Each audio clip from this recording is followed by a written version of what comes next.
My name's Aron Pope and I'm discussing issues that can arise where an employee is on long-term sick leave and is unable to take their holiday. I'll also be looking at issues where an employee is unwell during pre-arranged holiday. These issues arose from 2 European cases in 2009, and I'll be trying to give you tips which are to help you avoid situations where an employee abuses the system by trying to claim excess contractual sick pay or excess holiday.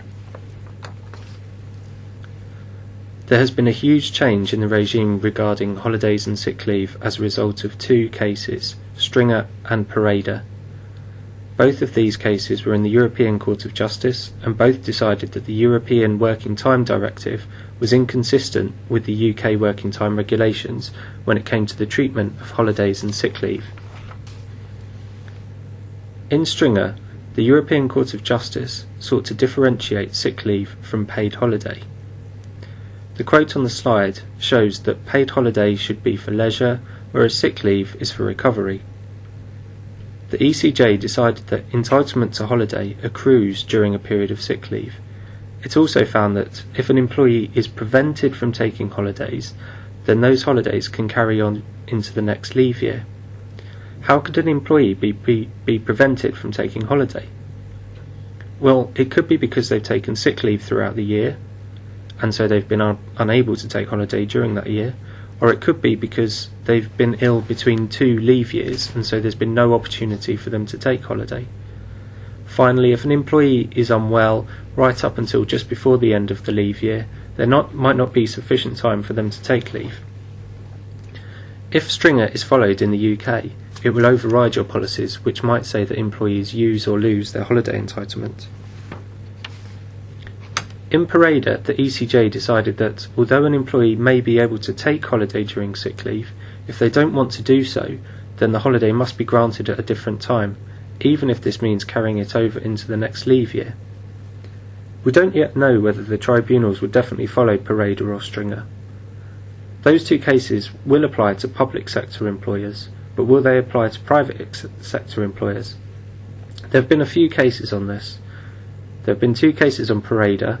One case, Shah and First West Yorkshire, did follow Parader, but in November 2010, Souter and the Royal College of Nursing Scotland didn't. Both of these cases are first instance tribunal decisions, and so neither are binding. Another case decided that holiday could be carried over, but only if the employee had already requested it, and that was Khan and Martin McCall. Without a request to carry over holiday from one leave year to the next, the leave was not able to be carried over. Regrettably, until we have an EAT decision, or the government intervenes by declaring whether or not the working time regulations are consistent with the European Time Directive, then the position will remain unclear. So what does this mean for you? I've given an example of an employer whose holiday year runs from 1 January to 31 December, and the employee is absent for 3 years on long-term sick leave. Each year the employee accrues 28 days statutory holiday, and each year the unused holiday is rolled over to the next year. This means that if the unwell employee returns to work, then he would be entitled to 84 days holiday on his return, as well as any holiday that accrues during that leave year. Alternatively, if the employee resigns or is dismissed at the end of his sick leave, then he'd be entitled to 16.8 weeks pay on termination of employment. You can therefore see that Stringer is likely to be very costly for employers.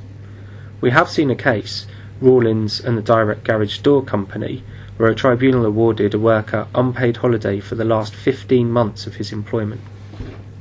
Next, I'll be turning to questions that we at Fox Williams are most commonly asked on this subject. Can employers force employees to take annual leave during sick leave? Under the working time regulations, an employer can designate days on which holidays must be taken, for example normal public holidays or the Christmas shutdown if your office closes over Christmas.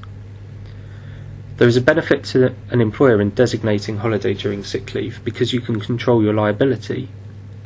You might avoid lengthy holiday when the employee is fit to return to work, or a huge payout if the employee is dismissed or resigns. It's clear from Parader that you cannot force an employee to take holidays during sick leave. You must gain consent, which could be done through the contract at the start of the relationship, and then probably again at the time when you ask the employee to take holiday during his sick leave. The employee might be keen to take holiday during their sick leave if they've exhausted their entitlement to contractual sick pay. Paid holiday gives them a better income until they're ready to return to work. Do you force other employees to take holiday? For example, do you have a workaholic who won't take holiday during his normal working time because he wants to carry on his day-to-day work and try to get a big bonus, for example? Well, if you don't force an employee like that to use their statutory holiday, then a sick employee might argue that forcing him or her to take leave is a fundamental breach of contract and that they're constructively dismissed. The position could be even worse if the employee is suffering from a disability, as they might claim discrimination. Do you have to agree to carryover? Well, ordinarily workers have to take all holiday in the year it accrues, unless the contract allows carryover of contractual holiday only. So many employers will allow, for example, 5 days per annum to be carried over from one year to the next. Other unused holiday is lost. The position is very different if the employee is prevented from taking holiday because of sickness. As mentioned, Pareda says that holiday can be carried over, but there is no firm decision from the UK court system on this. The current tribunal cases I mentioned earlier are conflicting and may depend on whether or not the employee has made a request to carry over holiday. If as an employer you are unwilling to allow carryover of holiday, then payment in lieu of statutory holiday is forbidden by the working time regulations other than on termination. So in summary, your options for dealing with carryover of holiday are either to stick with a policy of use it or lose it, or to permit holiday to be carried over if the employee has prevented it because of their sickness, and possibly only if they've made a prior request for holiday to be carried over. How much do you have to pay an employee if they've taken holiday during the sick leave? The first thing to do is to check your policies and that contract to see what they say. Probably you're required to pay salary in the normal way. Can you pay contractual sick pay and holiday at the same time? Unfortunately, no, you can't. You'd need to pay holiday in the usual way, but choose a time when the employee is not otherwise receiving salary from you. If the employee on long-term sick leave is receiving PHI benefits, then case law suggests that you can pay at the PHI rate rather than previous salary. This was the finding in Souter and Royal College of Nursing Scotland, although that case is only first instance and isn't yet binding on employers. If you want to be generous, you could of course uplift payments to normal salary before deductions for PHI, but that could be creating a precedent which could be costly in the future. One issue that's come up is whether holiday pay includes benefits. The BA crew are arguing that it includes flight allowances and similar cash benefits. They're litigating this at the moment, and the Employment Tribunal and the Employment Appeal Tribunal agreed, but the Court of Appeal disagreed and said that basic pay only needed to be paid during holiday. The matter's gone to the Supreme Court, who've referred it to the European Court of Justice, so we await a decision on this matter. You might decide to make a payment on termination in respect of the final leave year only, so you would only pay for the holiday that's accrued during the final leave year rather than holiday that might have accrued earlier.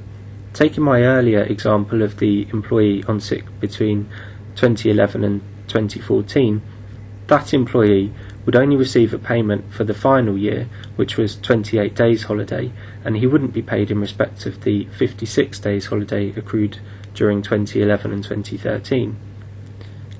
Case law suggests that this can be done because it breaks the chain of payments, but there isn't yet a binding decision, and so the option of making a payment in respect to the final leave year only seems like a neat way out of a huge liability, but we are awaiting an EAT or higher court decision before we can say whether or not that is likely to work. In light of this, should you amend your policies now, or can you wait until the government or the EAT makes a decision as to the working time regulations and whether parader or stringer applies to private sector employers. If you wait, you could be the test case, and that could be even more expensive than making the payment. So another option is to permit leave to be carried into the next leave year where the employee is prevented and they've made a request for holiday to be carried over. You must distinguish in your contract and handbook between contractual holiday and statutory holiday entitlements. In the Beijing case, an employee carried over 30 days holiday per annum and at the end of employment sought 131 days for accrued but untaken holiday. The EAT declined to limit statutory holiday only, or to pay the holiday that accrued during the leave year in which employment was terminated. This Beijing case was all because of the way that the relevant contractual provision was drafted, which indicates that it's incredibly important to make sure you're clear that statutory holiday only is carried over and that unused contractual holiday is lost. I've already mentioned that payment in lieu of unused holiday on termination of employment can be limited to holiday accrued in that year only, but we're awaiting a firm decision on that matter. You should also review your notification and evidence requirements where an employee is on holiday. So for example, an employee on holiday should still notify you if they're unwell, and they should submit medical evidence and not self-certify in respect to that absence. This might make it more difficult for the employee to abuse the system. However, there are logistical issues where an employee is away, for example in Australia, and there are obvious issues with changing terms and conditions of employment where the contractual provisions regarding notification and evidence requirements have been in place.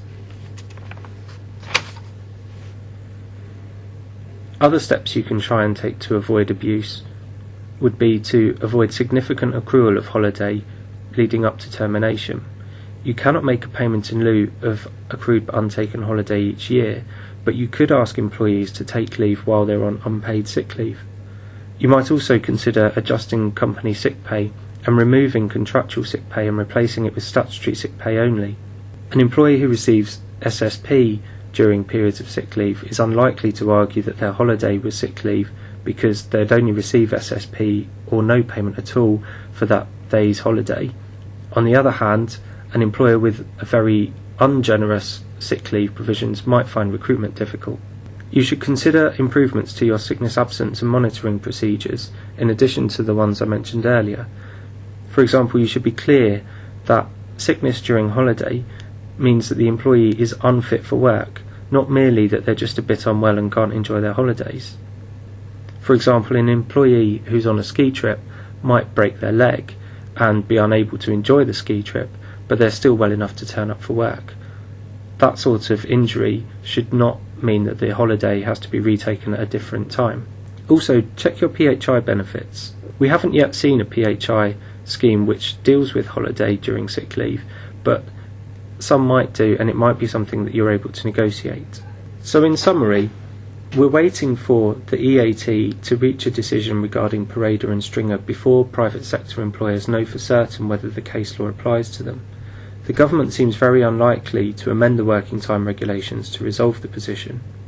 In our view, the unions will want the position resolved sooner rather than later, and bearing in mind the number of first instance tribunal decisions there have been already, one of them is likely to get to the EAT during 2011.